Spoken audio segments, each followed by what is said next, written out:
Leave everything and get out of this house. I'm taking it, furniture and all. I couldn't believe my ears when I heard this from my sister-in-law. Ever since my husband, Noah, passed away, she's been doing whatever she pleases. Even when I remind her that this was mine and Noah's home, she doesn't care. I felt that even if I resisted, nothing would change. So, I decided to leave everything behind, just as she wanted. Fine, I'll leave. My name is Isabella. Noah was a young CEO who took over his father's company. It's a major corporation that everyone knows, with a vast number of employees. I became his secretary right when he became CEO, and we got to know each other closely. During tough times, we supported each other, and as days went by, we fell in love and started dating. Everyone at the company knew about our relationship, and since we were both successful, we were admired. 2 years later, we got married. When he proposed, it was the happiest moment of my life, and our relationship remained strong after marriage. Later, I quit my job as a secretary to support Noah full-time at home. We've been married for almost 10 years now. We're planning a trip for our upcoming anniversary. Every day with Noah is a joy. However, there was one problem. I have an older brother named Liam. Our dad works as a driver and our mom is too frail to work. After high school, Liam got a job without going to college and moved out. I went to college with money I saved from part-time jobs, and later got a job as a secretary at Noah's company. The pay was great, and I mostly saved or sent money home. Liam, knowing this, often asked me for money. Some of the money I sent to our parents also ended up with him. Liam had a temper, and to avoid confrontations, I never said anything. I wished my parents wouldn't give him money, but they probably found it easier to appease him. Growing up, Liam often took things from me. Now, he works a blue-collar job and, according to our parents, is heavily into gambling. From horse racing to slot machines and lotteries, he seems to be into everything. Despite having such a troublesome brother, I still gave him money after getting married. Sometimes he even asked Noah for money, which I really wished he'd stop. Every day, I was frustrated with Liam, but his wife Harper was even more of a headache. Given Noah's position, we lived in a luxury, high-rise apartment furnished with high-end items for when company associates visited. We bought the apartment thinking of our future children. I had difficulty conceiving, but after 2 years of preconception care, I finally became pregnant. Because of my frequent hospital visits, I'm often away from home, but Harper would still be at our place. It would be okay if she visited, but she'd have a mess and treated me like a servant. Isabella, I'm hungry. Get me something. I'm leaving for the hospital soon. Then order delivery. Harper never lifts a finger or offers to pay when she's at our place. I have to do it all. When I talked to Liam about it, he didn't help much. Just listen to my wife. You have plenty of money. No matter how much we earn, this is a separate issue. I've confronted Harper, but she'd just say, "You're annoying. Take money from me and go gambling with it." It's been a year since Liam married her. For over 6 months, I've been feeling overwhelmed by their behavior. I've talked to Noah about it, and he's apparently discussed it with my parents, but I assume there's been no progress since they won't listen. Every day, I thought about how I needed to resolve this before our baby arrives. Sure, everyone dreams of a luxurious life, but no matter how much money you have, you shouldn't misuse it. I wished every day that they'd at least stop gambling with other people's money. The daily stress, combined with pregnancy, made my morning sickness severe. Because of this, I sometimes escaped home to help with Noah's company work. I could only do seated tasks like paperwork, but it eased my mind. I never imagined that things with Harper and Liam would get worse. On our anniversary, Noah and I had plans to dine at a fancy restaurant with a city view. I prepared early. From tomorrow, we planned a 3-day, 2-night stay at a distant luxury hotel. I was excited, even buying new clothes and getting my hair done. I wanted to always be the wife Noah found beautiful, even at 35.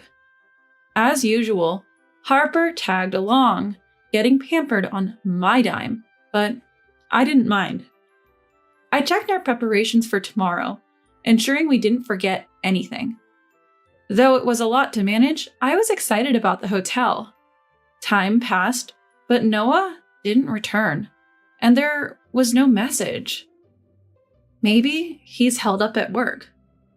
I waited for his call, but nothing came. Just as I was about to call his office, my phone rang. It was an unknown number. Answering, I heard, "Is this Mrs. Noah? Please come to the hospital immediately." The call was from a hospital. If they mentioned Noah's name, something must have happened to him.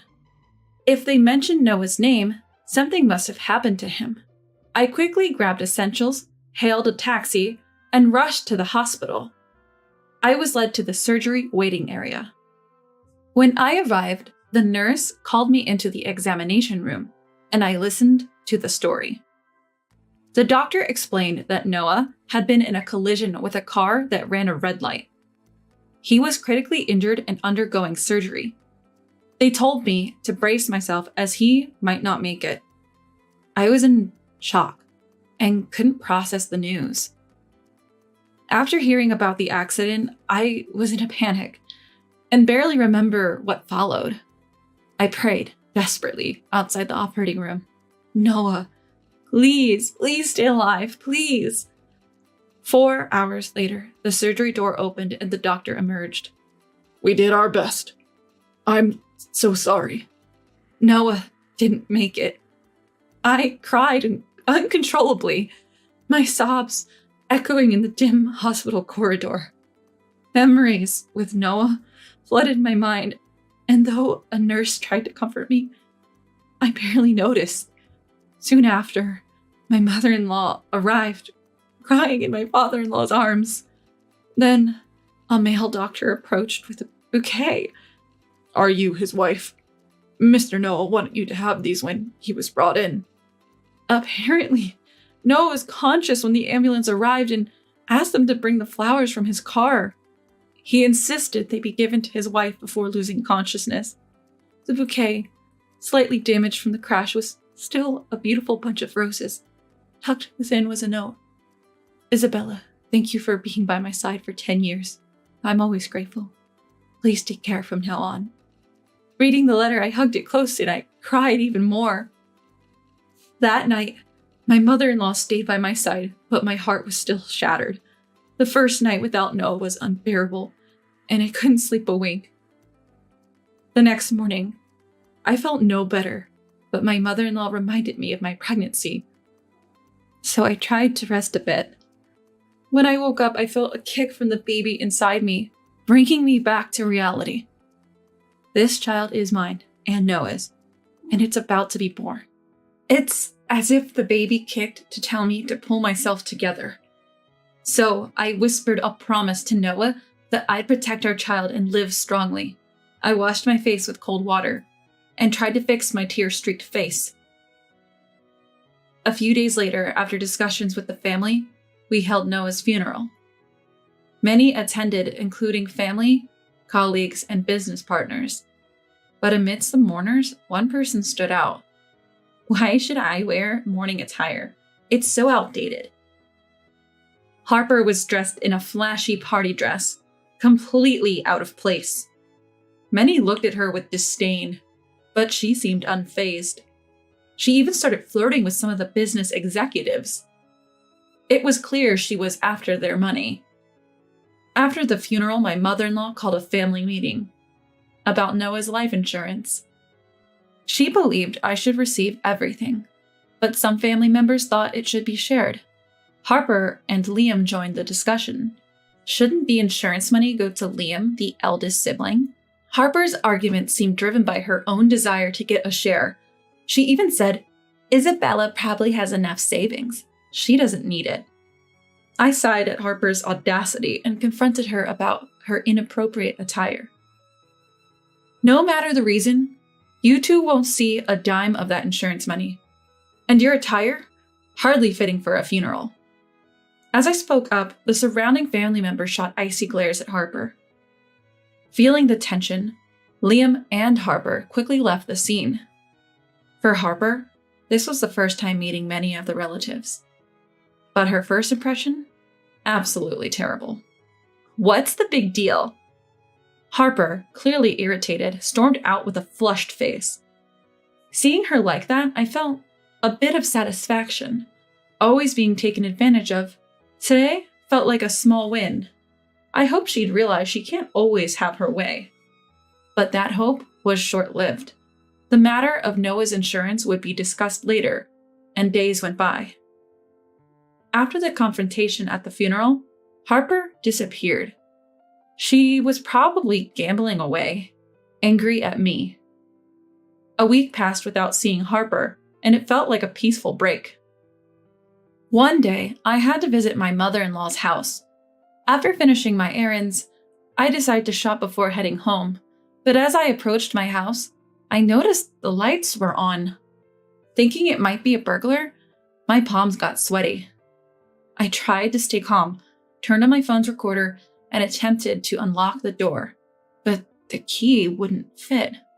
After multiple attempts, I rang the doorbell. Harper's voice responded. "What are you doing? Open up!" She opened the door. Glaring at me in her casual clothes, she had changed the locks while I was at my mother-in-law's house.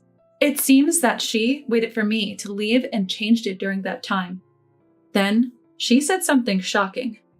"I'm taking this house with everything in it. Leave everything and go." I couldn't believe my ears. However, the words that come back are exactly the same as what I heard. "This is Noah's and my house. You should leave. You don't have a husband anymore. The house is too big for you. I'm doing you a favor." I remembered I was recording the conversation. If I continue to resist, I will be weaker and lose. I decided to back down for now and use the recording later. "Fine," I said, and left.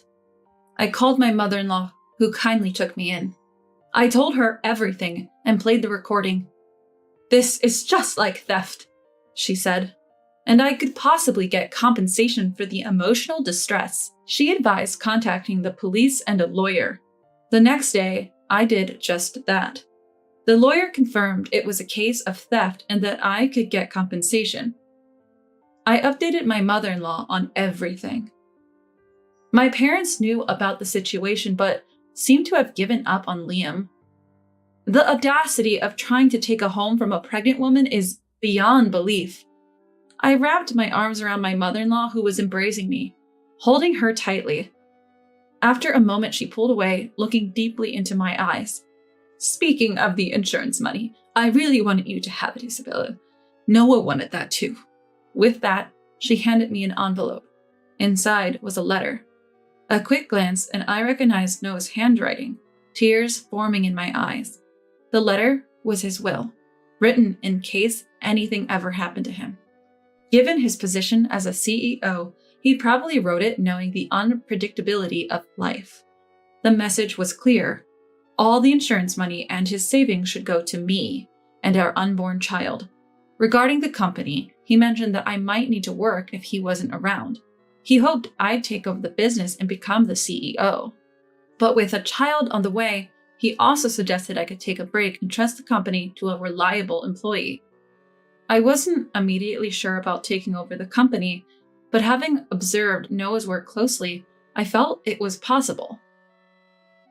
Reading the letter, I felt Noah's presence more than ever and cried for a while.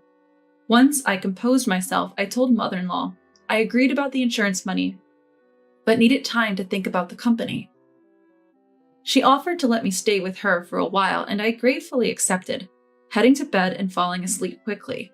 The next day, following mother-in-law's advice, I contacted a lawyer, visited a law firm, and then the police station. I had done some online research, and as expected, it was treated as theft. The lawyer assured me he would claim compensation. I finished all the procedures that day and shared everything with mother-in-law. She had already informed other family members about the recent events.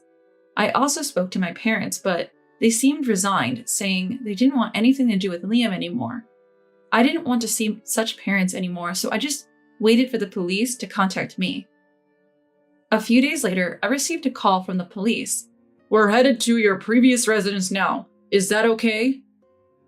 I quickly agreed and followed them to Harper's place.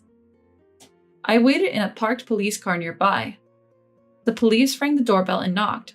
Upon seeing the police, Harper's face turned pale. "Sorry, ma'am, we're with the police. You're under arrest for theft." But wait, Harper, usually defiant, was speechless and visibly shaken. Liam was also arrested as an accomplice.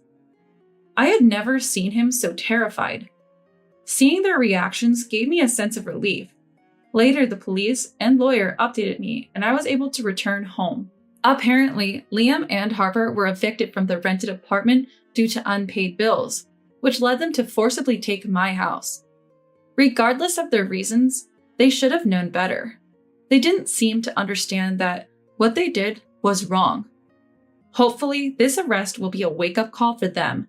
Of course, they now owe me compensation. I hope they accept this as atonement. Finally back in my high-rise apartment, I called mother-in-law. "Hello, mother-in-law. I've decided to take over Noah's company. It's his legacy." "That's wonderful. Noah must be smiling down on us from heaven." I was determined to continue the legacy Noah had built as a CEO. It felt like the right thing to do for him. With a renewed sense of purpose, I realized I had forgotten something. I approached a photo of Noah and whispered, "I'm home," with a smile.